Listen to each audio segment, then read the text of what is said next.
Nggak pernah telat bayar aku laku, tapi kalian mau pinjam lagi tetap tidak bisa atau ditolak. Nah, ini ibarat kata kalau kalian tuh akunnya itu udah perfect banget gitu ya, tidak pernah ada masalah di aku laku, tapi mau mengajukan lagi kenapa ditolak ya? Padahal ya secara histori data kita rapi, nggak ada permasalahan telat bayar dan lain sebagainya, kenapa kok pinjamannya ditolak?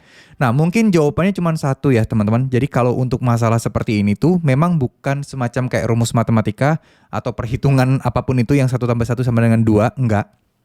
Tapi di sebuah aplikasi pinjaman online itu, di situ banyak hal ya teman-teman yang perlu kalian ketahui juga. Banyak hal juga yang harus kalian ketahui bahwa segala aspek itu dipertimbangkan.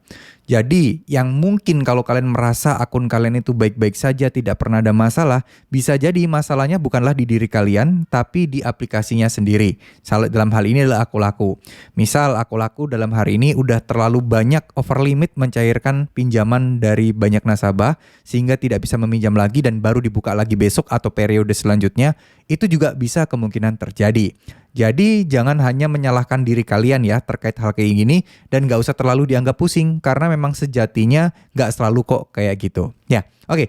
Ngomong-ngomong soal beberapa hal atau beberapa cara yang mungkin harus teman-teman pahami juga ketika teman-teman melihat sebuah pinjaman ditolak. Nah, itu teman-teman juga harus melihat kondisi sekitar kalian juga. Misal kalian di dalam keluarga kalian ada yang gagal bayar, ada yang telat bayar, ada yang punya tunggakan besar. Itu terkadang dari alamat itu juga mempengaruhi ya. Jadi memang ini bukan rumus pasti, tapi terkadang dari alamat atau keluarga atau satu rumah kita pernah ada yang gagal bayar, itu juga mempengaruhi.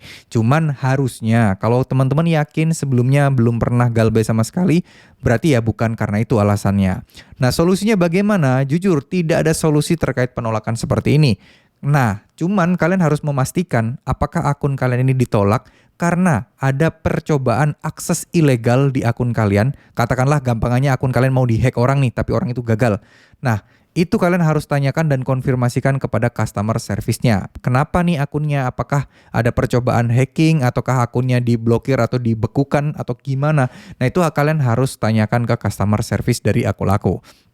Kalau dari sisi Aku Laku tidak ada masalah semuanya, ya udah berarti fix. Ya, Aku Laku juga nggak bakal nyebutin ditolak ini karena mereka over limit, nggak bakal. Ya, tapi ya kembali lagi, mengingat akhir-akhir ini Aku Laku sedang banyak masalah dan bahkan kena sanksi berat OJK juga. Jadi ya kita tidak bisa jadikan acuan apapun nih.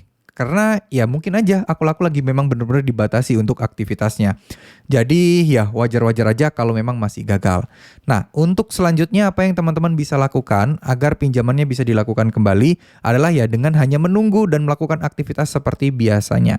Kalau itu masalahnya bukan dari sisi teman-teman, ya teman-teman harus menunggu aja. Kalau kalian itu karena sempat galbay atau tetangga kalian, bukan tetangga ya, orang yang satu rumah itu galbay, ya itu akan sulit sekali untuk beres. Ya kecuali mungkin akun kalian terlalu perfect gitu ya, baru mereka akan melegalkan atau mengizinkan pinjaman kalian. Nah, sekali lagi tidak ada solusi yang konkret untuk hal ini, jadi kalian jangan berharap akan ada jurus jitu, jurus ampuh, jurus pamungkas agar dapat pinjaman, nggak bisa kecuali punya orang dalam di sana ya. Jadi kebanyakan orang-orang itu selalu berpikir sebuah cara instan, pengennya mau serba cepet, tapi ya nabrak sana sini. Nah itu nggak boleh dilakukan. Tapi untuk kalian yang ingin mengajukan tetap pinjaman di Aku Laku, sebelum mengakhiri video ini saya pengen sampaikan sesuatu buat kalian. Aku Laku itu kita semua sudah tahu sebuah perusahaan, bukan badan sosial di mana mereka punya bunga, punya denda jika kita terlambat bayar. Nah itu teman-teman harus pahami baik-baik bahwa itu ada resikonya. Dan pikirkan berulang-ulang dan secara bijaksana, kalian sebenarnya harus nggak sih pinjam di Aku Laku? Kalau bisa enggak ya lebih baik jangan. Ya, pinjam aja ke kerabat ataupun ya mungkin ke lembaga-lembaga syariah lainnya yang pasti setidaknya lebih terjamin untuk masalah hal-hal seperti itu. Ya pada dasarnya juga yang pinjaman online syariah juga sama-sama aja, bunganya gede juga, tapi setidaknya akadnya kan berbeda. Setidaknya kalau misalnya teman-teman muslim itu kan nggak ada ribanya gitu yang syariah ya, tapi kalau Aku Laku terus terang sampai saat ini sepengetahuan saya belum ada deh untuk syariahnya ya. Oke, semoga apa yang saya sampaikan bisa bermanfaat. Terima kasih. Wassalamualaikum warahmatullahi wabarakatuh.